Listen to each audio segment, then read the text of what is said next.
Moj ljubo, dokle smo mi stigli? Prvo krompir, onda pare. Pa ja se bojim da oni mene i u kući ne napadnu. Zašto oni? Zašto množina? Pa ne znam, to se tako kaže, bogati. Ajde, reci ti meni, hoćeš ti njih naći ili nećeš? Dobro, polako, prvo trebam sve zapisat, znači nije... Zapisat? Ti samo zapisuješ, bogati, u tu bilježnicu, samo birokracija.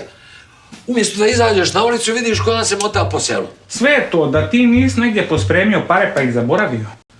Slušaj ti, Ljubo, ja možda jesam malo stariji, ali senila nisam. Ja da ne znam gdje sam stavio moje pare, pa šta je tebi? Dobro. Smir se. Daćeš mi kamere da ih pregledam. Ma ja sam sve to pogledao, nema ništa. Pogledat ću ja policijskim okom, daj snimke.